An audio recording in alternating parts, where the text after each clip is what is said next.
সন্ধ্যা। আপনাদের সাথে আছি আমি শাকিলা মতিন মৃদুলা। প্রিয় দর্শক শ্রোতা, সবাইকে আমন্ত্রণ জানাচ্ছি শুভ সন্ধ্যার আজকের আয়োজনে।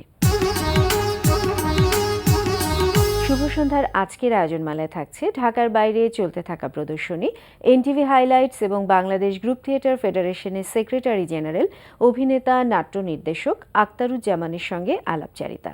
শুরুতেই ঢাকার বাইরে।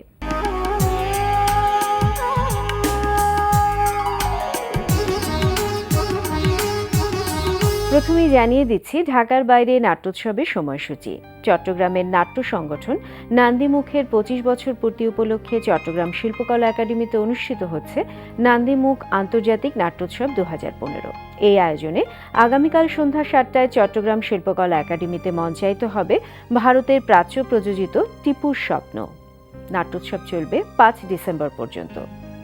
দ্রোহ, প্রেম, ঐতিহ্যের স্বপ্নযাত্রা এই স্লোগান নিয়ে যশোর বিবর্তন নাট্য সংগঠনের ২৫ বছর পূর্তি উপলক্ষে জেলা শিল্পকলা একাডেমি মিলনায়তনে অনুষ্ঠিত হচ্ছে ৮ দিনব্যাপী আন্তর্জাতিক নাট্যোৎসব। উৎসবে জেলা শিল্পকলা একাডেমি মিলনায়তনে প্রতিদিন সন্ধ্যা ৬:৩০টায় বাংলাদেশ, ভারত ও নেপালের নাট্য দলগুলো তাদের নাটক পরিবেশন করবে। নাট্যোৎসব চলবে ৪ ডিসেম্বর পর্যন্ত। ঢাকার আর্মি স্টেডিয়ামে অনুষ্ঠিত হচ্ছে দেশ বিদেশের বরেণ্য উচ্চাঙ্গ সঙ্গীত শিল্পীদের অংশগ্রহণে বেঙ্গল উচ্চাঙ্গ উৎসব ২০১৫। উৎসব চলবে ১ ডিসেম্বর পর্যন্ত। এবার জানিয়ে দিচ্ছি ঢাকার বিভিন্ন গ্যালারিতে চলতে থাকা চিত্র ও অন্যান্য শিল্পকর্ম প্রদর্শনীর সময়সূচি। বেঙ্গল গ্যালারি অফ ফাইন আর্টসে অনুষ্ঠিত হচ্ছে শিল্পী রোকেয়া সুলতানার রোকেয়া শীর্ষক একক চিত্রকলা প্রদর্শনী। প্রতিদিন দুপুর ১২টা থেকে রাত ৮টা। এই সময় প্রদর্শনী চলবে ৫ ডিসেম্বর পর্যন্ত। দেখছিলেন ঢাকা ও ঢাকার বাইরে উৎসব ও চলতে থাকা প্রদর্শনীর সময়সূচি। এবার এনটিভি হাইলাইটস।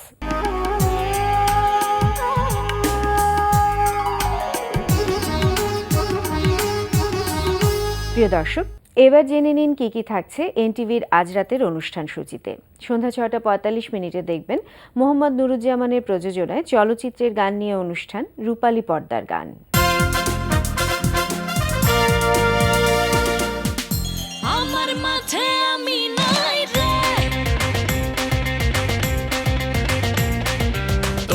বুকে দেনা ঠাই রে। রাত ৮:২০ থাকছে ফারিয়া হোসেনের রচনা ও আরিফ খানের পরিচালনায় ধারাবাহিক নাটক দলছুট প্রজাপতি। আজ নাটকটির শেষ পর্ব প্রচারিত হবে। কথা কম বলে, আর কালকে বুঝলি মনে হচ্ছিল কিছু একটা বলতে চায় কিন্তু বলছে না, লুকাচ্ছে। আমার মনে হলো ওর মনে হয় কিছু একটা প্ল্যান করেছে। কি হচ্ছে বুঝতে পারছি না, কি করি বলতো?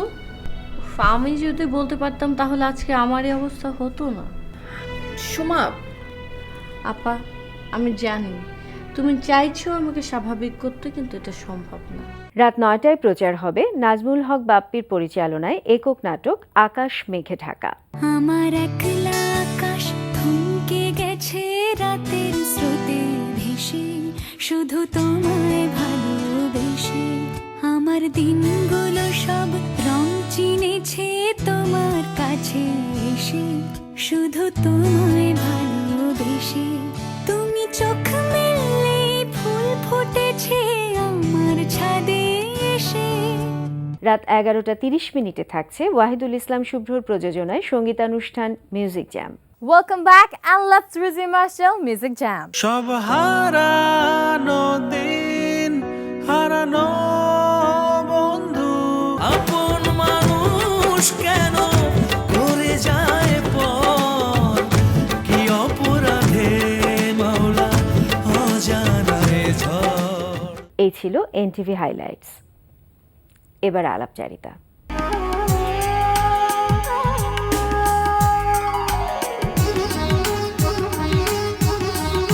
আজ গ্রুপ থিয়েটার ফেডারেশন দিবস। প্রিয় দর্শক, আমাদের আজকের অতিথি বাংলাদেশ গ্রুপ থিয়েটার ফেডারেশনের সেক্রেটারি জেনারেল আখতারুজ্জামান। চলুন কথা বলি তার সঙ্গে। শুভ সন্ধ্যা। শুভ সন্ধ্যা। আজ তো গ্রুপ থিয়েটার ফেডারেশন দিবস, আপনাকে অভিনন্দন এবং সারাদিন নিশ্চয়ই খুব ব্যস্ত সময় কেটেছে সকাল থেকেই। জি, আপনাকে অভিনন্দন, সেই সাথে এনটিভির দর্শকদেরকে অভিনন্দন জানাই সারা দেশের মানুষদের যে আজ গ্রুপ থিয়েটার দিবস। বাংলাদেশ গ্রুপ থিয়েটার ফেডারেশন গঠিত হয় 1980 সালে। সেই থেকে প্রতি বছরই এই দিবসটি পালন হয়ে আসছে। আজকে 35তম গ্রুপ থিয়েটার দিবস। আজ কি কি আয়োজন ছিল সকাল থেকে? আজ সকাল থেকে তো আমাদের মধ্যে সারা দেশে নাট্যশিল্পীদের সাথে কথোপকথন তো ছিলই। বিশেষ করে বিকেল থেকে শুরু হয়েছে অনুষ্ঠানটা। র্যালি দিয়ে অনুষ্ঠানটা শুরু হয়েছে, টিএসসি থেকে শিল্পকলা পর্যন্ত, আলোচনা আর সাংস্কৃতিক অনুষ্ঠান। রাতে সবাই মিলে একসাথে খাবো। বেশ আনন্দ হবে বোঝা যাচ্ছে, রাতেও বিকেল থেকে শুরু হয়েছে। হ্যাঁ, আলোচনা অনুষ্ঠানটা কি নিয়েছি? আলোচনা মূলত গ্রুপ থিয়েটারকে কেন্দ্রিকই, কারণ স্বাধীনতোত্তর বাংলাদেশে যখন নাট্যচর্চা শুরু হয় 1973 সাল থেকে, মুক্তিযুদ্ধে বাংলাদেশ স্বাধীন হওয়ার পরে বেশ কজন মুক্তিযোদ্ধা মিলে, সেই সাথে সংস্কৃতিজনরা মিলে নাটককে দেশের মুক্তিযুদ্ধের চেতনাকে সামনে রেখে নাটককে হাতিয়ার হিসেবে এগিয়ে নিয়ে গেছে। এবং একটি সময় দেখা দেয় আসলে সংঘবদ্ধ হওয়ার। আপনারা জানেন যে শতাব্দীর কালাকানুন, অভিনয় নিয়ন্ত্রণ আইন স্বাধীনতার পরও এই দেশে বলবৎ ছিল। সেই সাথে আরেকটা নতুন জিনিস যুক্ত হয়েছিল, সেটা হচ্ছে প্রমোদ কর। এটি 1974 সালে প্রমোদ করটা বাতিল হয়। আর তারপরে তখন আর এটি যেহেতু বিল আকারে আনতে হবে, সে কারণে তখন বঙ্গবন্ধু ক্ষমতায় ছিলেন, তখন সেটি বিল আকারে আনবার জন্য উনি বলেন। কিন্তু পরবর্তীতে উনি 1975 মৃত্যুর পর সেটা সম্ভব হয়ে ওঠেনি। তারপর 2000 সালে সেই অভিনয় নিয়ন্ত্রণ আইনটা বাতিল হয়। কিন্তু তৎকালীন সময়ে যারা ছিলেন তারা এই অভিনয় নিয়ন্ত্রণ আইনটা বাতিল সহ সাংস্কৃতিক কর্মীদের বেশ কিছু দাবিনামা ছিল, সেগুলোর একটি প্রয়োজনীয়তা অনুভব করে এবং সেটি আলোচনা এই আগে যে কাজগুলো হয়েছে সেগুলো নিয়েই কি হবে আজকের অনুষ্ঠানের আলোচনাটা? সার্বিক এতদিনের যে অর্জন, পিছনে ফিরে তাকানোর একটা বিষয় আছে যে আমরা গ্রুপ থিয়েটারটা যখন করা হলো তখন কিন্তু স্বেচ্ছাসেবী সংগঠনের চিন্তা ভাবনা নিয়ে সেখানে ছিল, পেছন থেকে শিক্ষা নিয়ে ভবিষ্যতের পরিকল্পনা। কিন্তু আজকে 2015 সালে এটা কিন্তু মুক্তবাজার অর্থনীতির যুগ। সারা বিশ্বে এখন সময় বিক্রি করে চলে। সেখানে একমাত্র থিয়েটার কর্মীরা যারা শুধুমাত্র স্বেচ্ছাসেবী হিসেবে কাজ করে যাচ্ছে, ভালোবাসা থেকে কাজ করছে এবং এখনো করে যাচ্ছে। কিন্তু এটি আসলে এই সময় এসে আমাদেরকে আসলে অন্য রকম ভাবনার উদ্রেক হচ্ছে। কারণ এটা তো ভাবছে অনেক দিন ধরে, কিন্তু কেন সম্ভব হচ্ছে না এখনো? আসলে এটি আসলে কাঠামোগত উন্নয়নের প্রয়োজন আছে। ধরুন সরকারে যারা আছেন তাদেরও একটা প্রয়োজনীয়তা অনুভব করার বিষয় আছে যে এই শিল্পটিকে যদি বাঁচিয়ে না রাখা হয় তাহলে আমাদের আসলে সংকটটা কোথায় সৃষ্টি হবে। এটি তো আসলে প্রাণের চেতনার কারণে হয়েছে এবং এই চেতনাটি অনেক শক্তিশালী। আপনি দেখুন, টেলিভিশন আছে বা ছবি আছে। আজকে যদি গ্রিক একটি নাটক ধরি, 3000-4000 বছর আগের নাটক, অথবা শেক্সপিয়ারের নাটক ধরি, তাও 400 বছর উপর হয়ে গেছে। সেই নাটকগুলো কেন সারা পৃথিবীব্যাপী এখনও হচ্ছে? মঞ্চের যে একটি শক্তি আছে, মঞ্চ নাট্য সাহিত্যের যে একটা বড় রকম শক্তি সারা পৃথিবীব্যাপী আছে, সেটি কিন্তু অস্বীকার করবার মতো নয়। এই শক্তিটিকে ভুললে চলবে না। এই শক্তিটি মানবিক চেতনাকে যেমন এগিয়ে দেয়, তেমনি মানবিক হতে শেখায়, সংস্কৃতবান হতে শেখায় এবং দেশপ্রেম তাদের মধ্যে জাগ্রত হয় এবং দেশের জন্য তারা কাজ করে। এই শিল্পটি আসলে মৃত হলে তাহলে কিন্তু অনেক বড় সংকটের দেখা দিবে। আমরা কি ভাবতে পারি যে এই শিল্পটি হয়তোবা ভালো লাগা ভালোবাসা থেকেই চালিয়ে যেতে হবে, কিংবা সে কারণেই এই শিল্পের সৃষ্টি, এরকম কি হতে পারে? না, ভালোবাসা, ছবি আঁকা, হ্যাঁ, সেটাও কিন্তু আসলে পেশাদারিত্ব হিসেবে নেয়ার মতো অনেক পরে নিতে হয়। শুরুতে ভালো লাগা ভালোবাসা থেকেই আঁকা, ছবি আঁকলেই যে সেটা বিক্রি হয় তা কিন্তু না সব সময়। না না না না, শিল্পের তো আসলে কোনো দরজা থাকলে সেখানে চলে না, দরজাটা খোলাই রাখতে হয়। আপনি নিশ্চিত করে বলতে পারবেন না এই ছবিটির দাম কত। আজকে কাইয়ুম চৌধুরীর একটি ছবির দাম 25 লক্ষ টাকার উপরে, তাই তো?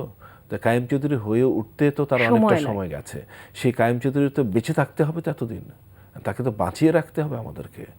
সেটা বাঁচিয়ে না রাখলে তো সেই শিল্পটি তৈরি হবে না।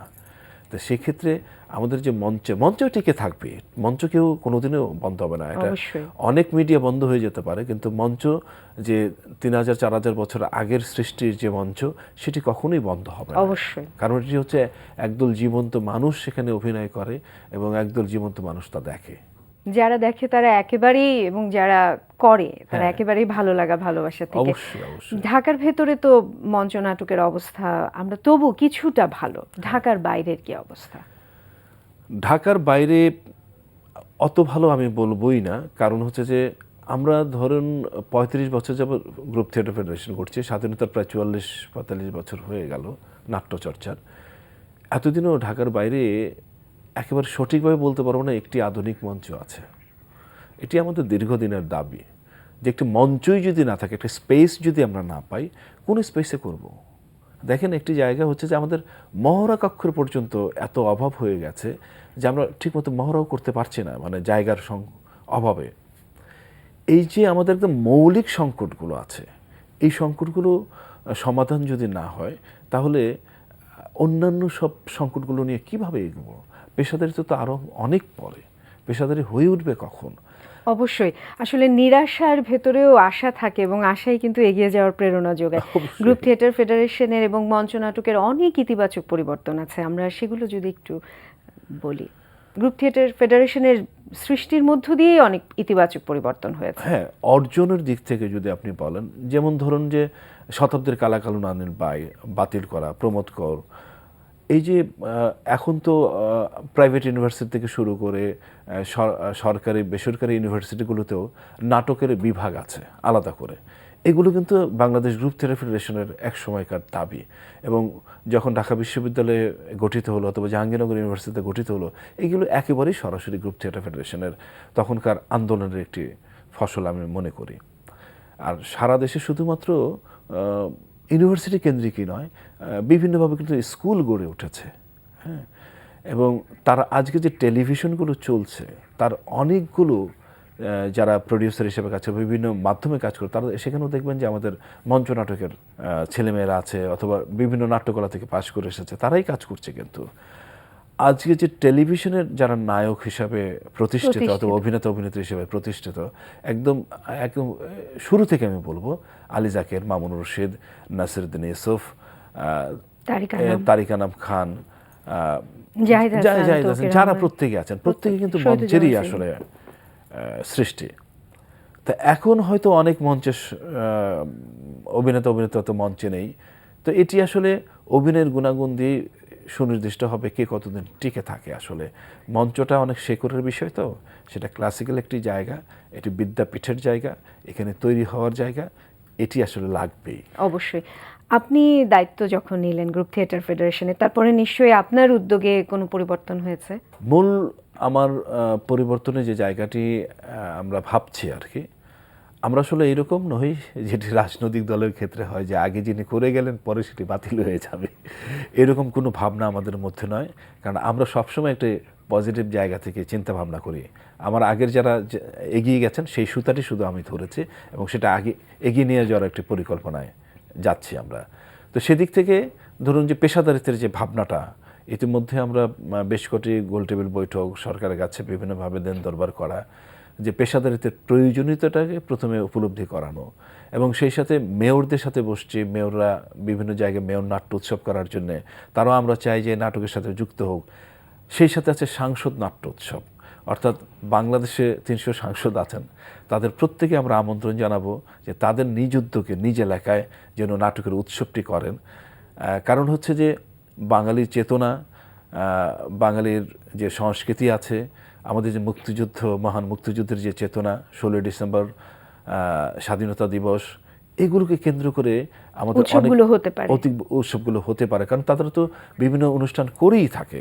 তো এই উৎসবগুলো হলে মানুষের ভেতরে যে চেতনার সৃষ্টি হবে, সেটি কিন্তু আমাদের ভবিষ্যৎ প্রজন্মকে মানবিক হয়ে ওঠার একটি প্রেরণা যোগাবে। সেই সাথে শিক্ষা বিস্তারের ক্ষেত্রে, কারণ নাটক তো শুধু বিনোদন নয়, নাটক শিক্ষার একটি অন্যতম বড় অংশ, সেটি কিন্তু আমাদের ছেলে মেয়েদেরকে আরও বেশি অনুপ্রাণিত করবে, শিক্ষিত করে তুলবে। অনুষ্ঠানের একেবারেই শেষ পর্যায়ে চলে এসেছি। আপনার পরিকল্পনাগুলো সুন্দর, আমরা আশা করছি সফল হবে। তো আপনার গতকালই আপনার নির্দেশনায় আপনার নাট্যদল সময়ের একটি নাটক মঞ্চস্থ হয়েছে, তো সে এবং দীর্ঘদিন ধরে এই নাটকটি মঞ্চস্থ হচ্ছে, এত ব্যস্ততার ভেতরেও নির্দেশনা দিচ্ছেন এখন, সামনে কোনো নতুন কাজ আছে কি? সামনে নতুন কাজ করছি, এখনই নামটি বলতে যাচ্ছি না, কারণ নামটি এখনো নির্দিষ্ট হয়নি বলে। সেটি নিশ্চয়ই আমরা বলবো। তবে যে প্রযোজনাটি আপনার নির্দেশনায় যে প্রযোজনাটি গতকাল হয়ে গেল সেটি হচ্ছে শেষ সংলাপ। এটি একটি মিশরীয় নাটক তৌফিক আল হাকিমের। এটি এখানে অনুবাদ করেছেন হচ্ছে ডক্টর সৈয়দ জামিল আহমেদ আর অধ্যাপক সাইফুল আলম চৌধুরী। নির্দেশনাটি আমার। এটি ইতিমধ্যে 67টা প্রদর্শনী হয়েছে। এটি হচ্ছে আইনের শাসন যেন হয়। এছাড়াও আরো একটি নাটক আপনাদের মঞ্চস্থ হয় আলী জাকেরের নির্দেশনা, ভাগের মানুষ। এটি তো 156তম প্রদর্শনী হয়ে গেছে ইতিমধ্যে। তো এটি দীর্ঘ 2009 সালের প্রযোজনা, এটি আমরা দীর্ঘ সময় যাবত করছি। এটি একেবারেই ভারত পাকিস্তানের বিভাজন নিয়ে হলেও অসাম্প্রদায়িক চেতনাকে উদ্বেগ করার জন্য। আসলে নাটক নিয়ে কথা বলতে গেলে অনেক সময় প্রয়োজন, আমাদের অনুষ্ঠানের সময়টা একেবারেই কম। আজ গ্রুপ থিয়েটার ফেডারেশন দিবসের আবারও আপনাকে শুভেচ্ছা জানাচ্ছি এবং আপনাদের সকল পরিকল্পনা সফল হোক, এটাই কামনা। আপনাকেও শুভেচ্ছা, সেই সাথে দর্শকদের প্রতি শুভেচ্ছা জানিয়ে একটি কথাই বলবো, মঞ্চে নাটক দেখুন। প্রিয় দর্শক, কথায় কথায় আমরাও চলে এসেছি অনুষ্ঠানের শেষ প্রান্তে। আমাদের সঙ্গে যোগাযোগের ঠিকানা প্রযোজক শুভ সন্ধ্যা, NTV BSSC ভবন, 7 তলা 102 কাজী নজরুল ইসলাম এভিনিউ, কারওয়ান বাজার, ঢাকা 1215। আমাদের ইমেল অ্যাড্রেস shubhosondha@ntvbd.com। প্রিয় দর্শক, NTVতে সম্প্রচারিত সংবাদ ও অন্যান্য সকল অনুষ্ঠান দেখতে লগ ইন করুন www.ntvbd.com এ। সবার সুন্দর সুস্থ জীবনের প্রত্যাশায় আজকের মতো শেষ করছি। শুভরাত্রি।